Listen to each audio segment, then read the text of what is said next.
Taxes can be confusing right, specially जब आपको new tax regime और ओल्ड टैक्स रिजिम के बीच में चुनना हो। तो अब जान लेते हैं आप कितनी बार इन दोनों के बीच में स्विच कर सकते हैं। Let's start. गवर्नमेंट ने न्यू टैक्स रिजिम को इंट्रोड्यूस किया था टैक्सेस को सिंप्लीफाई करने के लिए और एग्जेम्पशंस को रिड्यूस करने के लिए। न्यू टैक्स रिजिम आपको लोअर टैक्स प्रोवाइड करता है, लेकिन वही आपको सारे डिडक्शंस ख़त्म कर देता है। लेकिन अपोजिट अगर आप ओल्ड रिजिम सेलेक्ट करते हैं तो यहाँ पे आपको बहुत सारी डिडक्शंस मिल जाती हैं, like ATC, ATD, insurance premium, बहुत सारी ऐसी डिडक्शन है जो आप क्लेम करके टैक्स को बचा सकते हैं।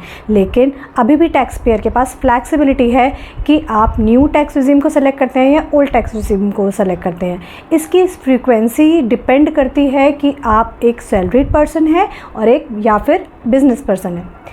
अगर आप एक सैलरीड पर्सन हैं या पेंशनर हैं तो आप स्विच कर सकते हैं ओल्ड टैक्स रिजिम और न्यू टैक्स रिजिम में एवरी फाइनेंशियल ईयर।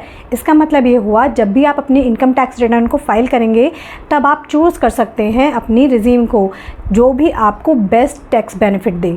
लेकिन हाँ, याद रहे आपका एम्प्लॉयर आपसे डिक्लेरेशन मांग सकता है कि आप कौन से रिजिम सेलेक्ट करने वाले हैं, लेकिन उससे आपको कोई परेशानी नहीं होनी चाहिए क्योंकि आप ये दोबारा सेलेक्ट कर सकते हैं। जब आप ITR फाइल करेंगे तो आप इस स्कीम को सेलेक्ट कर सकते हैं।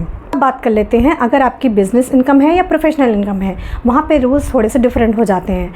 यहाँ पे आप ओल्ड से न्यू में केवल एक बार ही स्विच कर सकते हैं। उसके बाद अगर आप ओल्ड रिजिम में जाना चाहते हैं तो आप जा सकते हैं, but after that you cannot switch to new regime again.